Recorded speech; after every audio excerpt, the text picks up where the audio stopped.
செய்த பாவமோ உன் சாபம் தீரவே என் ஆயுள்மே சொல்லடி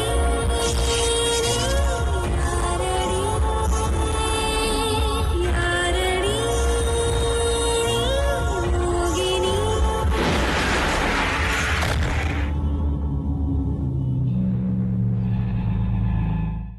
வெண்ணிலா ஞாபகார்த்தமா வச்சு கும்புறதுக்கு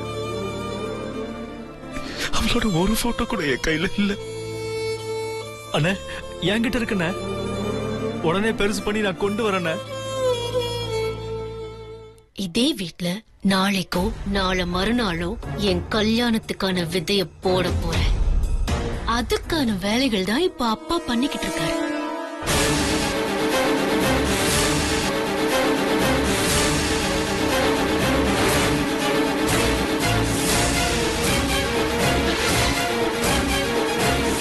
இந்தாங்க மேடம்.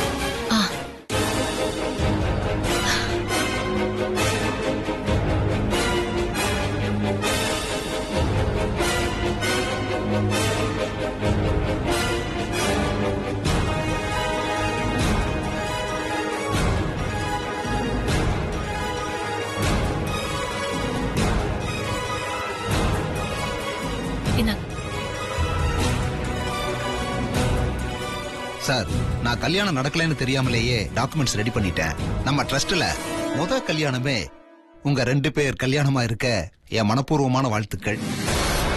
இது பாருங்க, உங்களுக்கு தெரியுமா தெரியாதான்னு தெரியல. சமீப காலத்துலதான் ஏத்த பொண்ணு வெண்ணிலா இறந்துட்டா. அவ இறந்து போன துக்கத்துல இருந்தே இன்னும் இந்த வீட்டுல இருக்கிறவங்க யாரும் மீளல. தயவு செய்து இப்போதைக்கு யாருமே என் கல்யாணத்தை பத்தி பேசாதீங்க.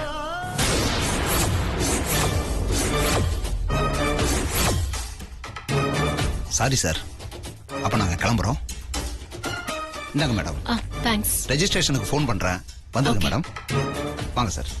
வரேன் சார். சார்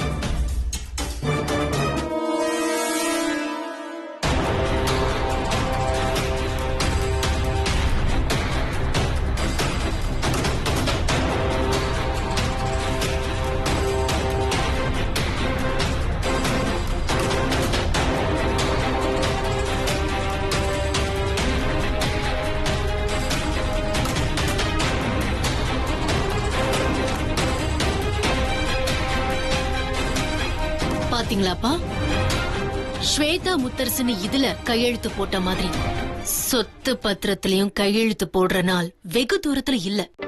அதே மாதிரி அப்படி போட போறத தடுக்க தடையாவும் யாரும் இல்ல.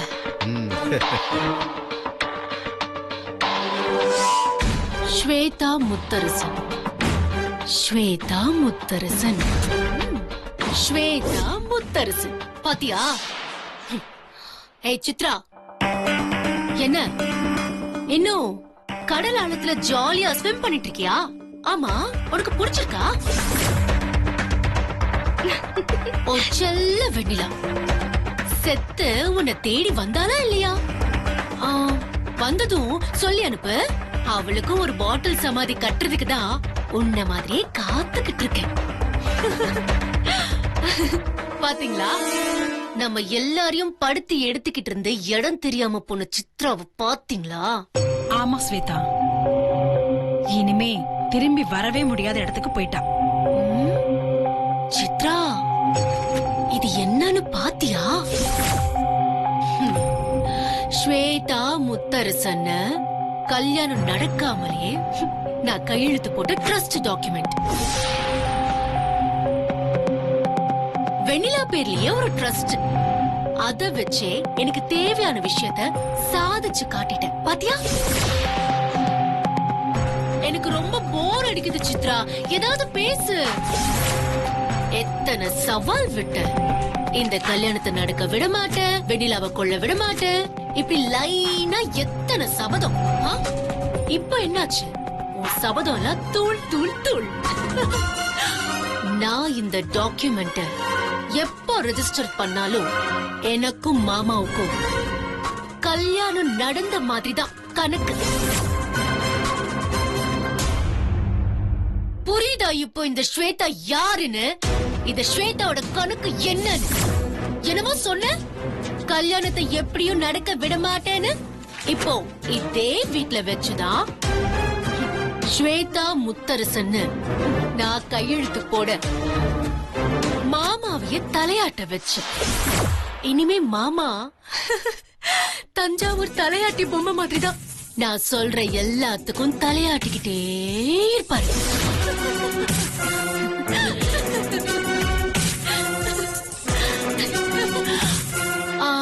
என்ன வச்சுட்டுங்க? சவால பத்தி வர வர சந்தோஷத்துல தலைகால் புரியாம போயிடுதா. அதான் உன்கிட்ட பேச வந்த விஷயத்த நான் மறந்துட்டேன். கல்யாணத்தை நடத்த விட மாட்டேன்னு சவால் விட்டியே. வாடி, இப்ப வாடி, இப்ப வந்து நீ தாடு பாக்கலாம். நான் வேணா சொன்ன தேதியில மாமாவை கல்யாணம் பண்ண முடியாம போயிருக்கலாம். ஆனா அதே தேதியில கல்யாணம் நடக்க தடையா இருந்த உன்ன, வெண்ணிலாவ, அவ அம்மா, பாட்டி, தனிகாஜலத்துன்னு மொத்த குரூப்பையும் ஒழிச்சு கட்டிட்டேன் பாத்தியா? அப்பப்பப்பப்பா சொல்லும் போதுதான் உங்க லிஸ்ட் ரொம்ப பெருசுன்னு தெரியுது.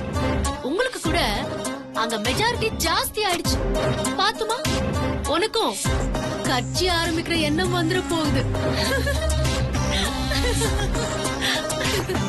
ஏய், என்ன எத்தனை பேசினாலும் பதில் பேசாம இருக்க?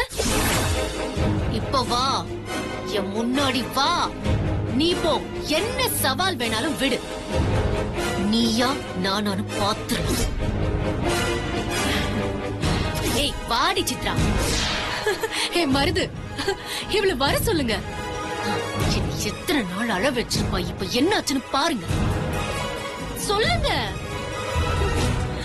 உங்க ஸ்வேதாவோட சந்தோஷத்தை இன்னும் ரசிக்கணும்னா அவளை நேர்ல வர சொல்லுங்க. அம்மா, சிரிச்சு சிரிச்சு என் வயிற வலிக்குது சித்ரா. சிரித்து சிரித்து சிறையிலிட்டாயின்னு ஒரு பாட்டு இருக்கு. ஒன்னு சிறைப்படுத்திட்டு நான் சிரிக்கிறேன் பாத்தியா?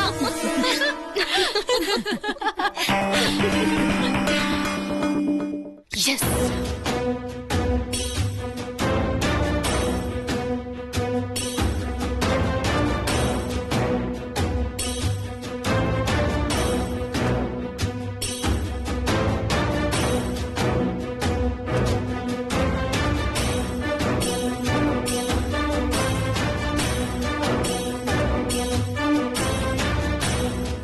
எங்க போறா? தெரியலையே.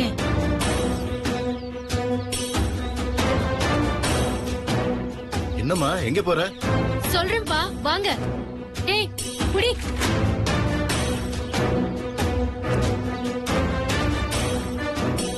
மருது, எந்த இடத்துல புதைச்சீங்க? இங்கதான். இங்கயா? ஆமா. என்ன பண்ண போற? ஏய் ஸ்வேதா, வேணாம் ஸ்வேதா, ஏதாவது பிரச்சனை வந்துரும். இங்க பாரு, அந்த தகுடு உள்ள இருக்க வரைக்கும் தான் நமக்கு எந்த ஆபத்தும் இல்ல. எதுக்காக பயப்படுறீங்க மருது? இத புதைச்ச மாதிரியே அந்த சித்ராவையும் கடலோட அடி ஆழத்துல புதைச்சாச்சு. அப்புறம் என்ன பயம்?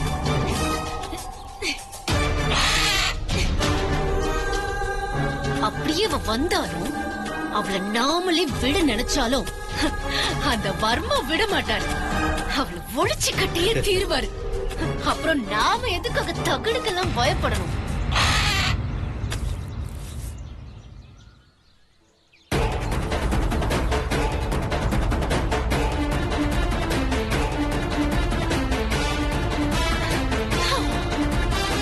பாத்தியா சித்ரா, இப்ப நான் இந்த தகட்டை தூக்கி வீச போறேன். இத நீ மறுபடியும் இந்த வீட்டுக்குள்ள உன்னை வரவேற்கிற வரவேற்பு பத்திரிகையா கூட எடுத்துக்கலாம். எப்ப வர சொல்லு. வாங்க.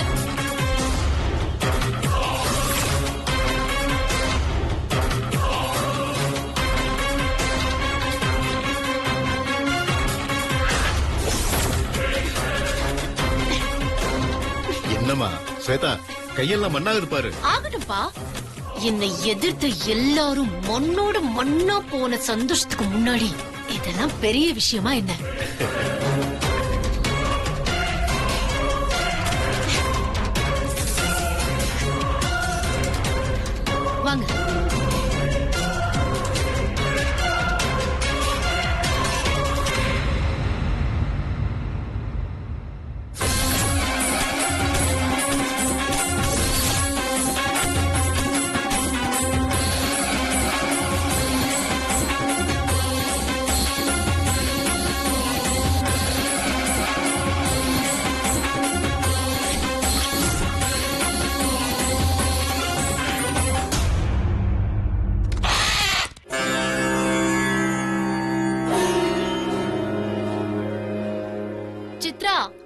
உன்னோட அழிவு எனக்கு கொடுத்த ஆனந்தத்தை இந்த தகடு எரிஞ்சுதான் கொண்டாட போறேன்.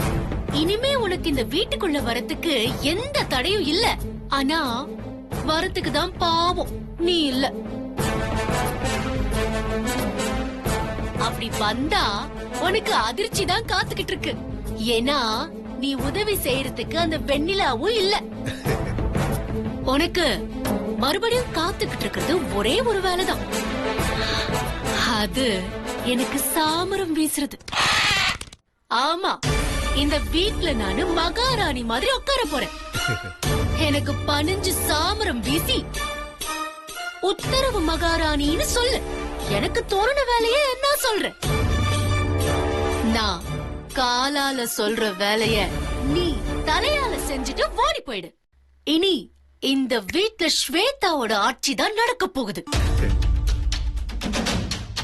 எவ்வளவு சந்தோஷமா இருந்தாலும் எதிரியே இல்லாத வாழ்க்கை ரொம்ப போர் அடிக்குது சித்ரா. அதனாலதான் தைரியமா நான் இந்த தகட்டை தூக்கி வீசுறேன். ஒருவேளை மறுபடியும் நீ மீண்டு வந்தா என்ன பார்த்து, நான் வாழ்ற வாழ்க்கைய பார்த்து, வெண்ணிலாவுக்கு நேர்ந்த அழிவை பார்த்து நீ வயிறெறிஞ்சு சாகணும். ஐயோ, நீதான் முதலையே செத்துட்டல. அப்போ உனக்கு பிடிச்ச மாதிரியே மாத்திக்கும். ஆனா இப்ப எனக்கு பிடிச்ச ஒண்ணு செய்ய போறேன்.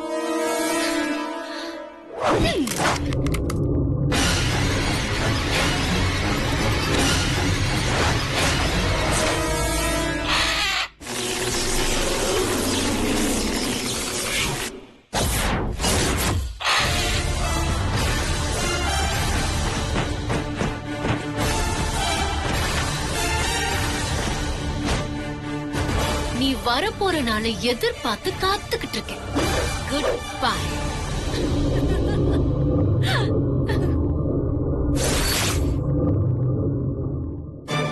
ஸ்வேதா, சொந்த செலவுல சோனிய வச்சு உன் அதீத நம்பிக்கையில அதை எடுத்து வீசுறியா?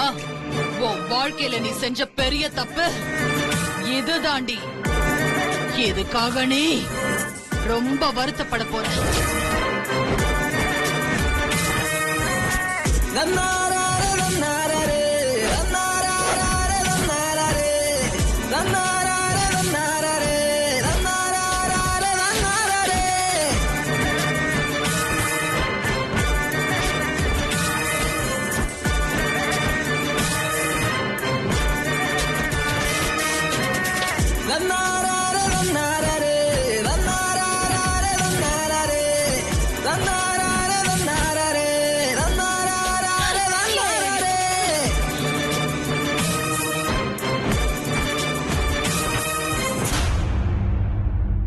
ஸ்வேதா, நீ இந்த மாதிரி சந்தோஷமா இருந்து ரொம்ப நாள் ஆச்சுடி. நீ எப்பவும் இதே மாதிரி தான் இருக்கணும். இருப்ப, கண்டிப்பா இருப்ப. இனிமே எனக்கு என்ன பிரச்சனை வரப்போகுது? அதான் கிடைக்க வேண்டியதெல்லாம் கிடைச்சிடுச்சே.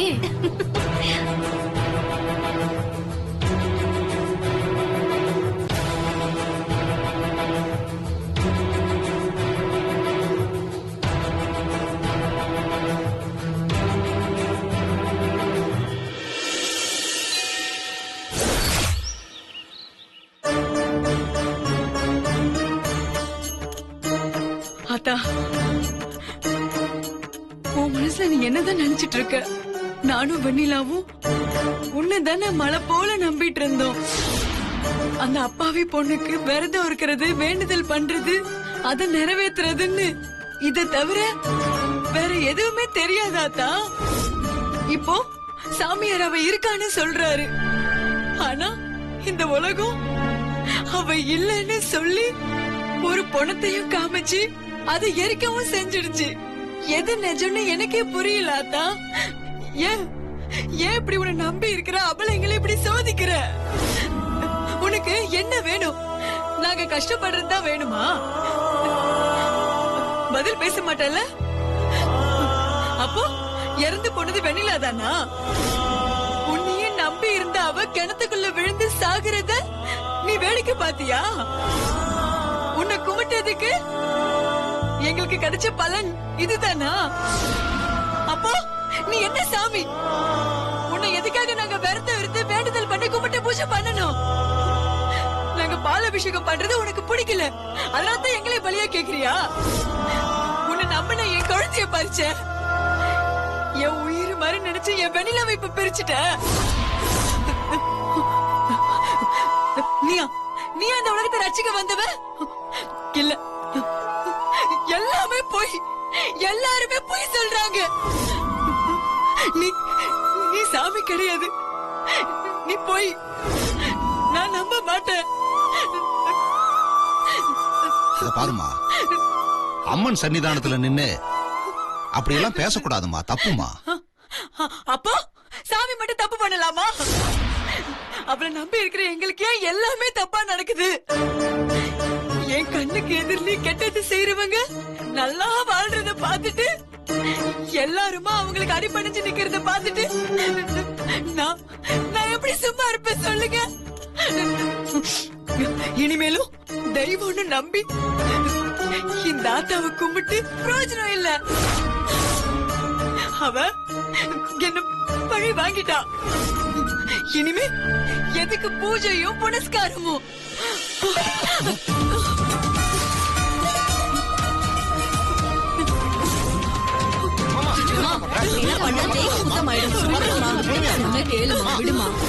இங்க பாருமா, நம்பினது நடக்காம போறப்ப கோவம் வர்றது இயல்புதான். அதுக்காக தன்னிலை மறக்க கூடாதுமா. ஆமாமா, நீ பண்றத ஒரு குழந்தையோட விளையாட்டா நினைச்சுதான் அவ சிரிப்போட உன்னை பாத்துக்கிட்டு இருக்காமா. இப்ப சொல்றேன் கேளுமா, நீ இவ சன்னிதானத்தை விட்டு போறதுக்குள்ள உனக்கு ஒரு நல்ல தகவல் கிடைக்குமா. இது இந்த ஆத்தா மேல சத்தியமா.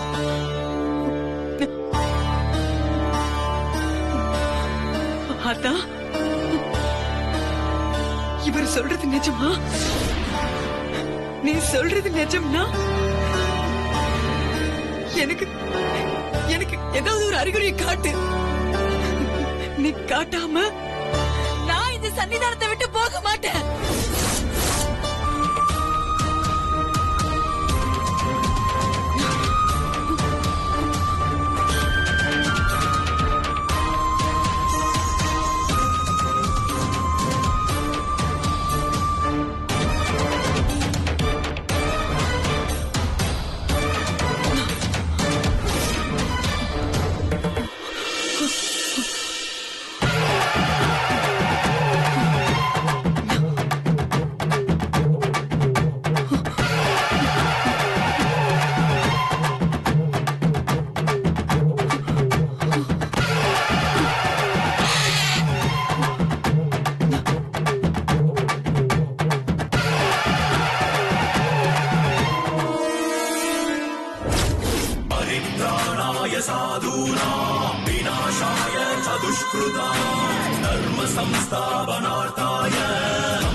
இது வெண்ணிலாவை பூ மிதிக்கிறப்ப காப்பாத்தின கிளி, இது எப்படி இங்க வந்துச்சு?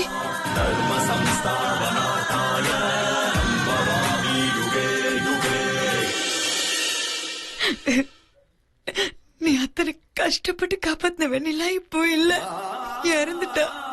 உனக்கு தெரியுமா?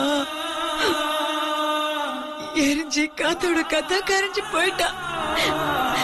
நீ அன்னைக்கு நெருப்புல இருந்து காப்பாத்துன, ஆனா அதே நெருப்பு அவளை தின்னுடுச்சு. இனி வெண்ணில வரமாட்டா, நம்மள விட்டு மொத்தமா போயிட்டா.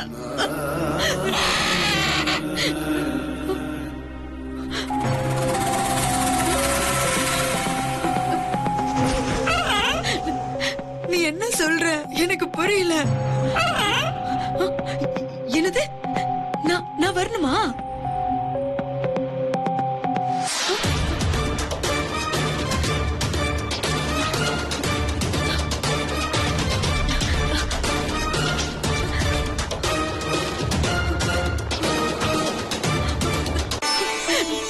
அத்தா, என்ன நடக்குது ஏது நடக்குதுன்னே புரியல. ஆனா நல்லது நடக்குதுன்னு மட்டும் புரியுது. உன்னை சபிச்ச அதே கலை இப்போ உன்னை பார்த்த மனசார மன்னிப்பு கேக்குற. என்ன மன்னிச்சிடாத்தா.